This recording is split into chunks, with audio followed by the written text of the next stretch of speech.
All right, hello and welcome back to another episode of Just a Girl from Cleveland. This is episode 102. And sorry I wasn't able to record last week. I know it's been 2 weeks now since I've had an episode. Unfortunately, I got sick last week, which is funny because I'm that person who's been saying all winter, like how impressed I was that I haven't been sick at all. And everyone's been sick, every other week with some type of bug or something going on, flu, whatever. And I was just like, oh, my immune system's doing great. I'm not getting sick with anything. And then, of course, that's when it hits you. So I was not sounding so good for a couple of days there and wasn't able to record, which is to the benefit of everyone because nobody wants to hear my voice or look at me when I'm sick. It's not a good scene. So happy to have avoided that, but wasn't able to record. So we have a lot of different stuff to cover today.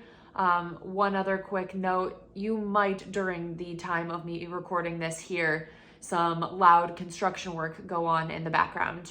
There is construction work happening outside of my apartment that for some reason is going into the late hours of the night, which I feel like should be illegal, but apparently, I don't know, they're allowed to do it. And it is during the time of night where I have time to record. I work a job, so can't do it during the day, and this is when I can record. So have been trying to avoid the noise, but they just keep going. So you might hear it in the background at some point. And sorry about it. It's just, you're going to have to deal with it for now. Hopefully they'll be done somewhat soon, but we'll see. Okay, in terms of topics, a couple things to go over today. I want to talk a little Ohio State, CJ Stroud type stuff. Then I want to get into some non-Browns NFL news. And then we'll get into the meat of things with the Browns. We had the Clowney drama, which I did not get to talk about since I wasn't able to record last week. We have Joe Woods out, Jim Schwartz in. Barry and Stefanski did a press conference. Jim Schwartz did a press conference. So some really interesting things that I want to get into for that. But we will start with CJ Stroud. So CJ finally declared for the draft earlier this week. He pretty much made the choice like a couple hours, I think, before the deadline to announce it. And there was a lot of speculation from not just the Ohio State community, but media that there was a chance he was going to stay, which is pretty crazy to think because he's obviously going to be a first round pick. But it's an interesting thing in this world of NIL now. There are, potential benefits to staying in college if that's what you want to do. I think for him, I really do think he valued what his legacy was going to be at Ohio State. And I think he was extremely disappointed that it, ended with, 2 years in a row losing to Michigan, losing to Georgia in the semis in such a tough way.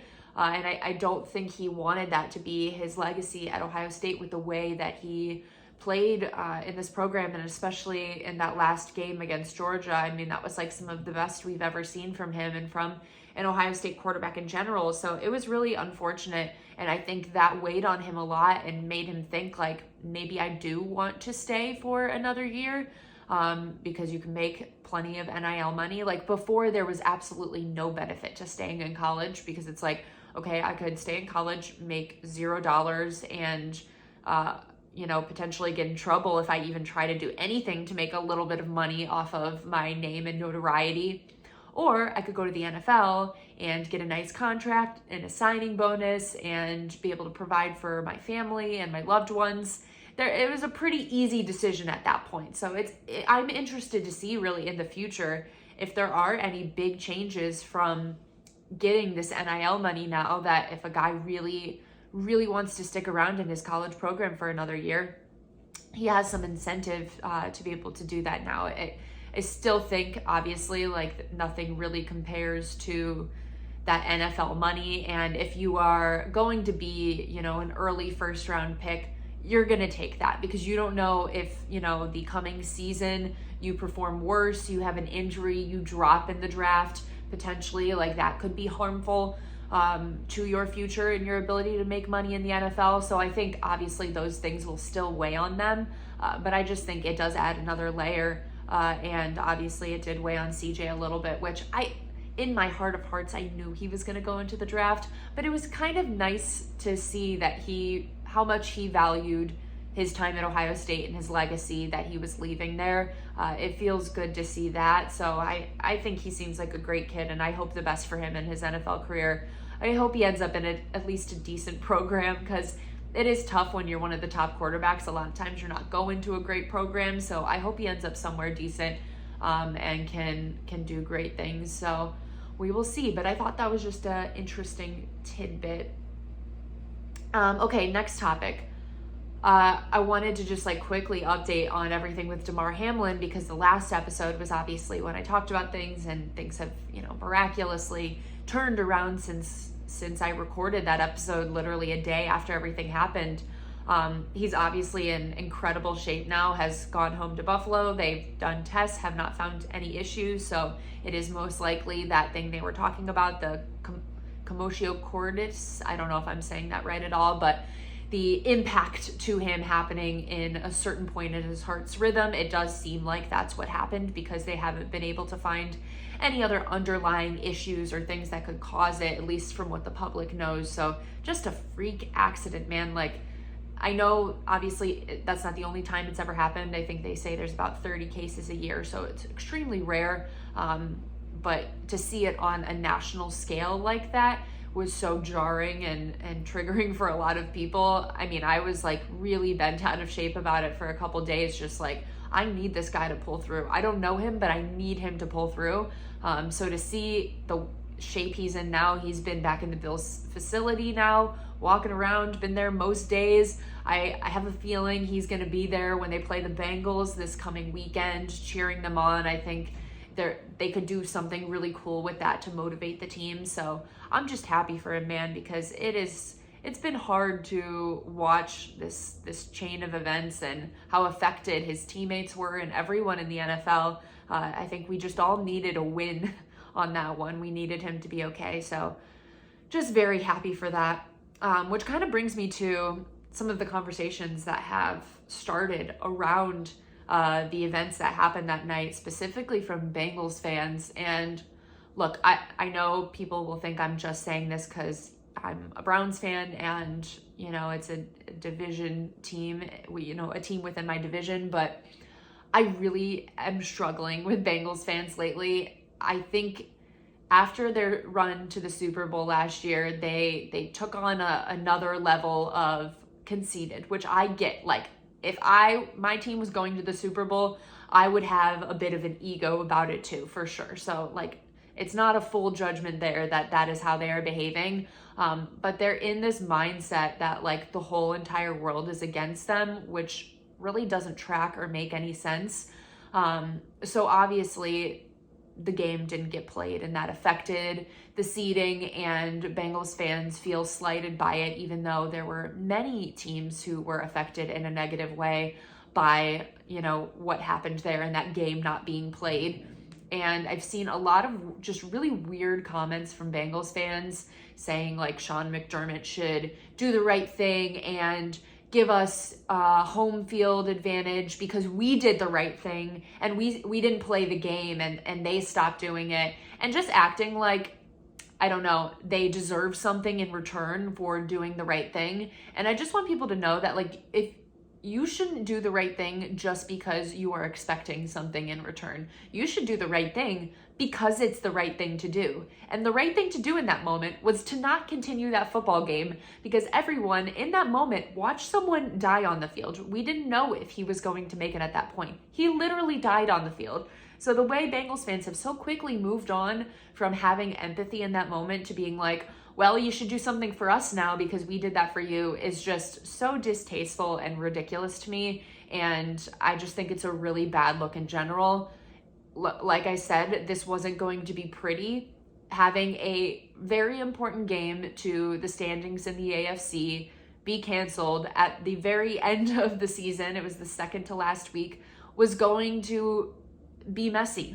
There were going to be negative ramifications from multiple people because it was such a crucial game. It's still amazing that it was such a crucial game. It could have been any two teams, but it happened to be a game that really mattered a lot. So I I wish they could gain a little bit of perspective for a moment and realize that there is more to this than, you know, what's happening to them in terms of having home field or not having home field. It is what it is. And it's just made me kind of frustrated by listening to them. So I don't know. I don't think Bengals fans are listening to this, but if you are, maybe check the people around you on what they're saying about this, because I just think there were so many bigger things in that moment to worry about, and worrying about home field was just not the priority. And the NFL's not against you. Like, the NFL is not trying to ride against the Cincinnati Bengals to screw them over because they like the Buffalo Bills and the Kansas City Chiefs more. I don't think that's what's happening. I think when they laid out based on the current records of each team, the Bills had a better record than the Bengals. That just is what it is, and that's what had to happen. Of course, if the game had been played, the Bengals still had a shot at moving up in those standings, but it didn't. So we have to move forward and not act like you are the victim in a situation where the other team's player died on the field and then was brought back to life. So just a perspective moment when there are things bigger than football.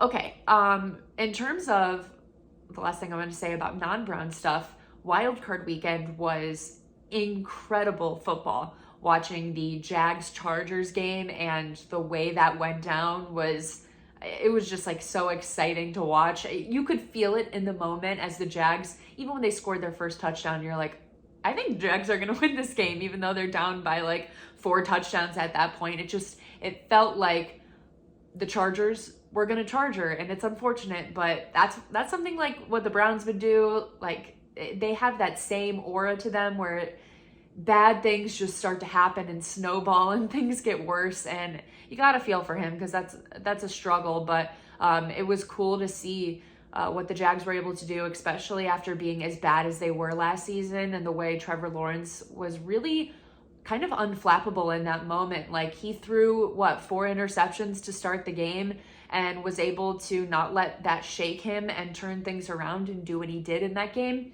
I think that says a lot about who he is as a football player mentally. And I think, in my mind, that moved him up in my mental quarterback rankings of kind of just like the winners in this league. Like, who has that it factor and is able to just get it done no matter what the circumstances. I think Trevor Lawrence really showed that in that moment.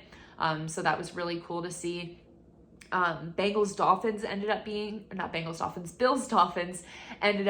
a very competitive game, which was not expected. But it was, interesting to see the way Miami was able to take a third string quarterback and keep that game very competitive. I think, the Bills started off well, but then were a little bit shaky. And gosh, I want nothing more than for the Bills to win the Super Bowl this year after everything they've been through in the last year. But I am worried about some of what we've seen from them, and a little bit nervous of what they're going to do against the Bengals this coming weekend.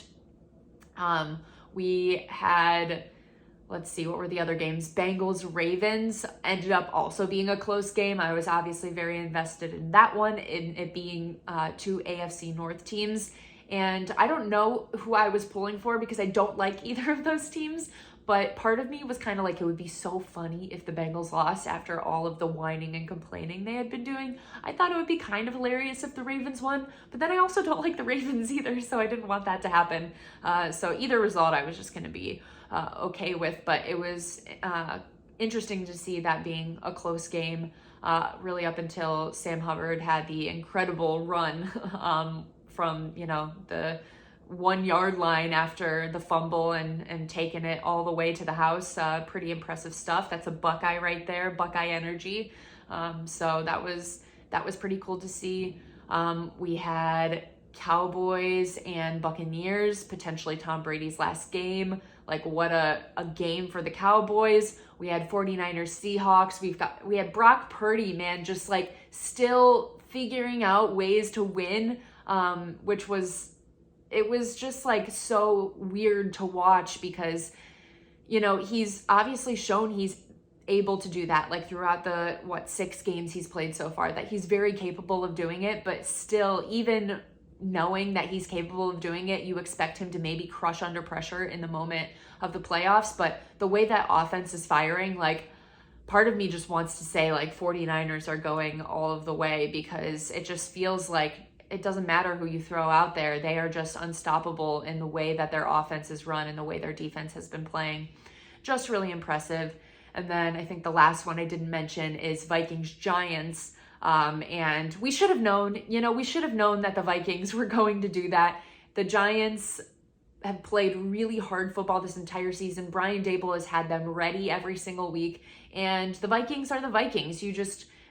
Throughout the whole season, nobody ever quite believed in them, even though they were 13-4, and had a really, really good season. And it still felt like at the end of the day, you were like, I'm not buying it. It doesn't feel like this team is going to be able to go all the way. And then of course they lose in the first round like that. So it is what it is, but we move on to this coming weekend, where it doesn't feel like you could script it much better in terms of the matchups. Like, we have the Chiefs against the Jags, which is Patrick Mahomes versus this new up-and-comer and Trevor Lawrence. Kind of a cool quarterback battle there, which I would say that's the least of the kind of interesting storylines, and that's even a really good game and an exciting one to watch. Then you've got Bills versus Bengals. Like, of course, that's, a massive storyline from what happened a couple weeks ago with the game getting canceled, being able to see this matchup play out now in Buffalo this time, but it's going to be really, really cool to watch.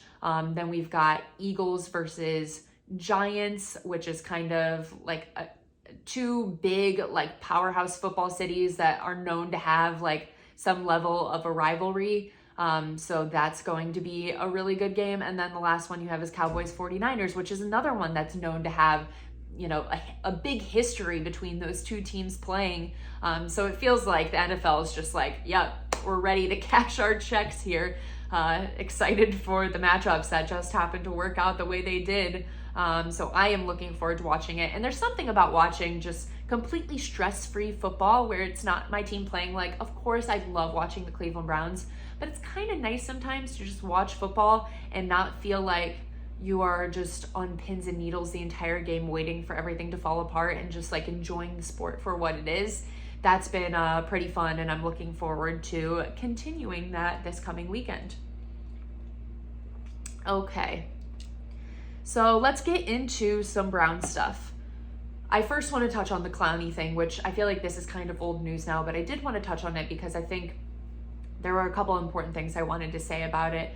First of all, I just felt bad that he threw Myles Garrett under the bus the way that he did. I think that is really unfair to Myles to do that, and I don't think Clowney's argument even made that much sense. He was basically saying that the defensive staff was giving Myles favorable matchups throughout the year and putting Clowney in tougher positions, which, first of all, like, the goal of a defensive coordinator and a defensive staff is to put their best players in a position to make plays. If you have a potential Hall of Famer on your team, you're going to want to make sure that you're putting him in a good position to make plays, because that's why you have players like that. So I don't think that's like a bad thing to try to put your players in a good position, your best players in a good position to do stuff. But second, I don't even feel like the defensive staff did that well for most of the season. I think towards the end of the season, they were moving Myles around a lot more and getting him opportunities to get after the quarterback. But for the first majority of the season, that was not happening at all. And if you look statistically throughout the course of the season, Myles Garrett has a higher double team rate than anyone in the league. Like, he is not in favorable matchups most of the time. He is getting doubled more than anyone. He's getting chipped more than anyone. It is not easy for Myles Garrett, and I'm sure if you ask Myles Garrett himself, he will tell you it is not easy. And he's also getting held on every single play because refs don't like to call holding against Myles Garrett because he is getting out of the holds. He's doing a good job breaking through them, so they never call them. So I don't think it's fair to throw Myles under the bus in that way. And look, I think a lot of people want to put this on the organization as like a bad thing about the organization. And I get it. I think there's some criticism that you can have there. But at the same time, I think Clowney is an interesting personality where he has been like this throughout his career pretty much every step of the way. I think which look, no shade to him. I think he cares a lot about getting the most out of his paycheck everywhere he goes. And that's been the case throughout his career, trying to sign these big 1-year deals to get some good money out of it. And again, to each their own. People can do this however they want to. There's not one way to be an NFL player. Not everyone has to sign the exact same contract and have the exact same goals out of their career.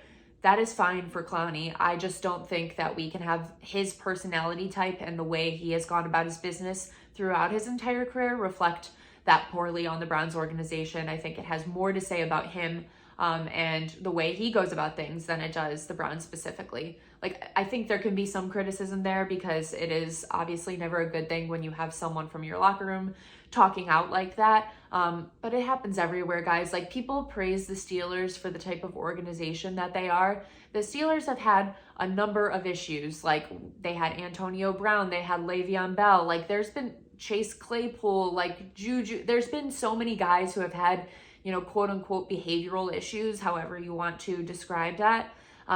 And people still look at the Steelers as a good organization that gets the most out of their guys. So sometimes people just have different personalities, and that's how it is. And it doesn't have to be a poor reflection on an entire staff. That's the thing about football is like everyone in that locker room is different, and they come from a different background and have different values and, different ways they go about things and how they look at their career, and you can't expect everyone to fall in the same line. So just wanted to say that about all of the Clowney drama. Okay, getting into coaching now. So obviously everything started on Black Monday when Joe Woods was officially fired, which I think most people saw coming that was going to happen at some point, regardless of if you think, 20% or 90% of what was wrong with the defense was Joe Woods' fault. I think the move was going to happen because they needed a new voice and someone to take the fall for the poor performance of the defense this season. That's just the way it goes. Like, even if it was, more the players or more someone else's fault than people realize, like, it still does fall on that coordinator at the end of the day. And I think this was just kind of an inevitable ending for this season. Honestly, probably in week 2 when the Jets thing happened. Like, I think at that point it was like, yeah, this guy's gonna have to go. We can't have him stay around after what happened there. And then the next day after Joe Woods was fired, Andrew Berry and Kevin Stefanski sat down to have a press conference. And I thought this was one of the better press conferences I've gotten to see from them. And maybe I feel that way because the last couple were like the last couple big ones where they sat down in this format, I felt like were Deshaun press conferences, which were the least fun press conferences I've ever got to watch in my life. Like, didn't get any enjoyment out of those and didn't love their responses in a lot of them. So I felt like this was the Berry and Stefanski that I really enjoy and appreciate talking again. And I thought they gave longer answers than they typically do. I feel like they're usually pretty short with what they're saying, but they offered a little bit more insight into what they were doing. A couple of things that stood out. Andrew Berry at one point was like, yeah, there's no limit to what we're going to be able to do this offseason. Basically saying, like, I talked to Jimmy and he said, pocketbook open, spend what you need to. We need to freaking win now. And I felt like that's pretty much what he was saying. So I thought that was kind of funny. I also thought it was funny when they asked Andrew Berry and Kevin about analytics, which is so funny because last episode, or maybe it was 2 episodes ago, I talked about analytics and just the fact that people use it as this buzzword that is some awful thing that is taking over football and ruining the game, and that only decisions Kevin's making are based on analytics and not using anything else. And Andrew Berry basically said exactly what I said, which felt good to hear, that analytics are a tool. It is one of many tools that the team will use to do a wide variety of things, and they will use many other tools. Like scouting is another tool that they use.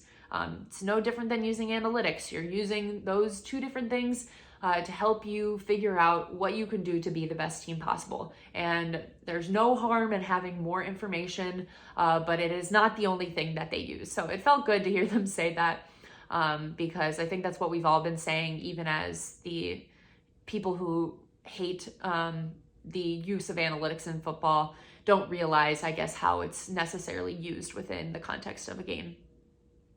The other thing that I thought was really, really important, regardless of what you feel about Kevin, and look, I get not everyone likes Kevin, I very much understand, but I think when you're in this situation where you are moving forward with Kevin, you're firing your defensive coordinator and you're moving forward with Kevin, I think it's really important that Andrew fully stood by Kevin and fully committed to him in this press conference, because you either go 100% in or you move on. So I really like the fact that they are standing by him, giving him power in every single way and making him feel empowered to, make choices at defensive coordinator, which I think obviously he had a say in, make choices on his staff and how he wants things to look. And look, I think Kevin is very open to change. He said as much as that. He said he would be even open to letting someone else call the plays, which I don't know if that's actually going to happen, but just his openness in general, I think, was really big for everyone to hear, because a lot of people have this idea that Kevin is some stickler who refuses to change anything. And I don't think that's the case, because I think he's been constantly adjusting throughout his time in Cleveland as things have evolved and changed. He's had 3 different quarterbacks now, with, Baker, then Jacoby, and then Deshaun. I think he's constantly evolved what he's doing. And I think, he proved in that press conference that he will continue to do that. But I just think it's really important that Andrew is fully committing to him, at least publicly, because you can't have it be halfway. Because at that point, it's just like, get him out of there then. What are we doing here? If you're only going to be like, oh, maybe we're not really sure about Kevin. Like, it's important to put your full support behind him during this if we want any chance of having success in this coming season. So then most recently, I think it was yesterday, I have no sense of time at this point, the Browns announced that they're hiring Jim Schwartz as the defensive coordinator. So to be honest, I'm not an expert at defensive coordinators in this league. I know what I've read about Jim Schwartz. I, have obviously seen him in the league because he's been around for quite some time, read about plenty of his history. Couple things that I think are really great is, one, that he does have such a long history of success in this league. I think at the end of the day, this hire needed to be someone who has experienced winning at a high level, a high position, like a coordinator, at some point, and would be able to come in and replicate that. And I think Jim Schwartz is the perfect person for that. He won a Super Bowl in Philly as a defensive coordinator. He spent time as a defensive coordinator with the Lions. He's held positions with the Titans. He actually started his career as I think it was like a personnel scout with the Browns back in the Belichick days. So he's been around for a long time, and I think that gives people confidence that you are bringing in someone who is going to be able to right off the bat make a change, and that it's not going to be this slow process to figure out how to make a new coaching staff work and change everything up completely. Like, I think this is the right route to go.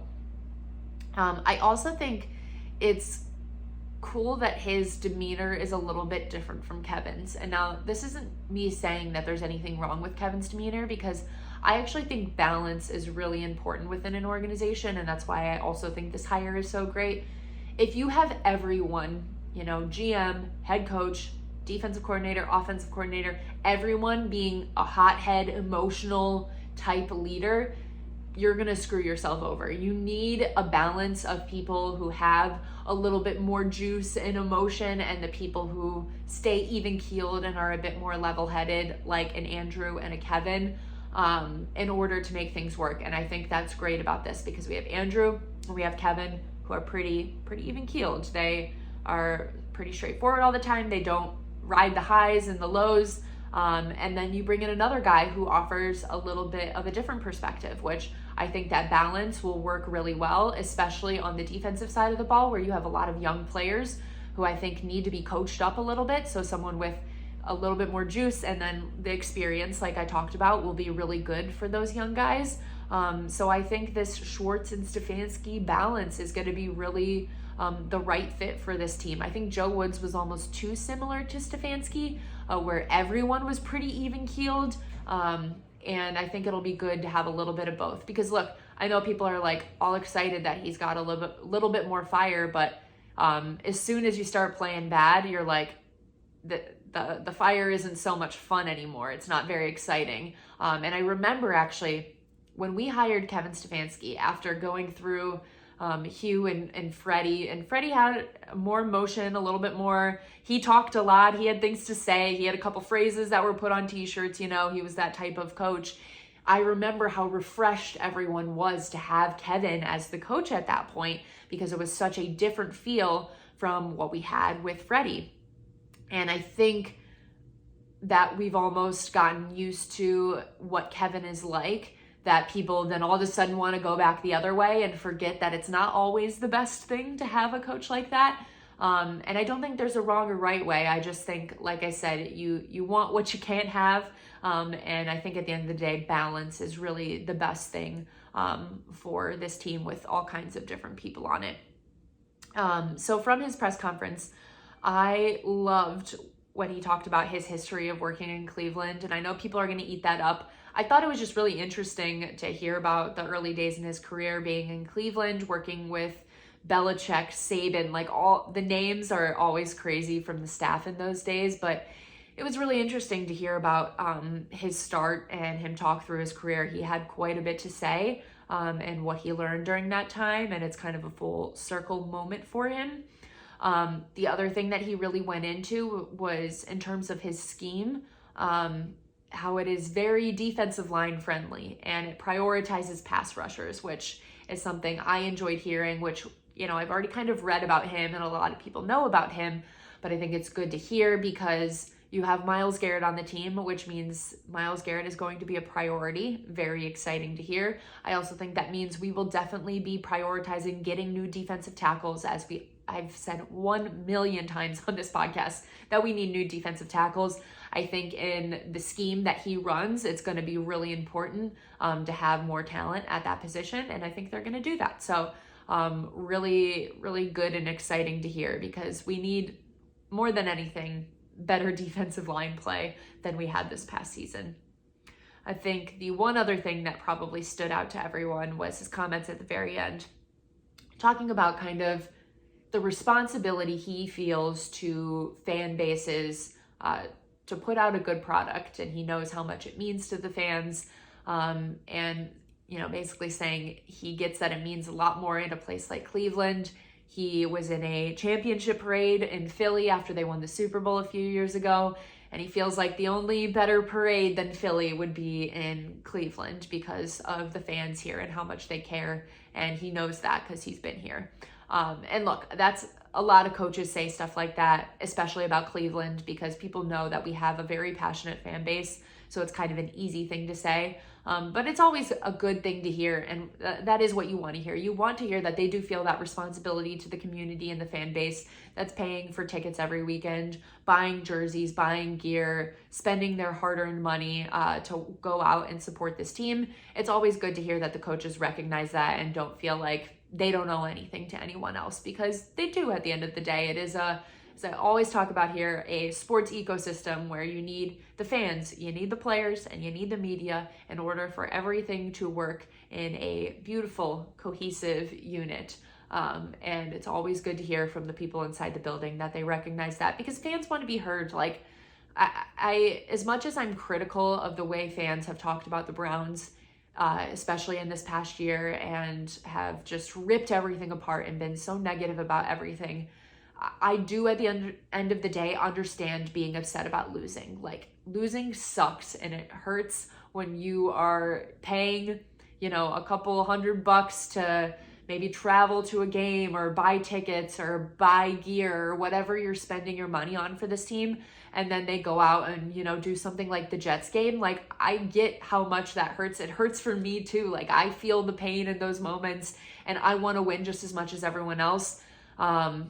So I totally can empathize with that. I just don't want people to be so negative about every move the Browns make before they even know the result of it. Like, a lot of people really wanted Brian Flores to be the hire at defensive coordinator and are very upset that that wasn't the case and think that the Browns are a trash organization because they weren't able to hire Brian Flores. I think that's a ridiculous response and a negative response for no reason other than to be negative, because you have no idea how the hires are going to work out. There's so many things that happen inside the building when it comes to coordinators that we just, as a fan base and as a community and a media, just don't understand, especially before, a snap of football has been had with the new coordinator. I just think sometimes people want to be negative for the sake of being negative, rather than maybe looking at things in a more level-headed and rational way. But like I said, at the end of the day, I understand being upset about losing. I am also done with losing. I would like to make the playoffs next year. Watching everyone else get to cheer their teams on the playoffs, I want to do that too. And I think next year is going to be our year. And I know we say that all the time, but I really feel like the pieces are so close. We're so close. We're so close that we're going to be able to do it next season. So that is all I have for you guys. Coming weeks, I'm going to start getting more into, free agency, draft talk. Obviously, we'll continue to talk about what's happening in the playoffs as things are happening. We'll do some more Cavs talk, of course.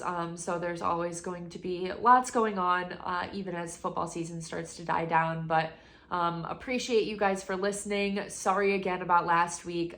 It was literally the night I was going to record, was like the, day I got sick. So it didn't work out for me, but appreciate the patience and appreciate everyone listening again this week. Please share with a friend, leave a review or rating. I've gotten a couple more reviews recently. It's literally warms my heart to read the reviews. Like I'll read it like 10 times because it just makes me happy to see that people are enjoying what I'm talking about and are getting something out of it. So please continue to do that. It means a lot to me.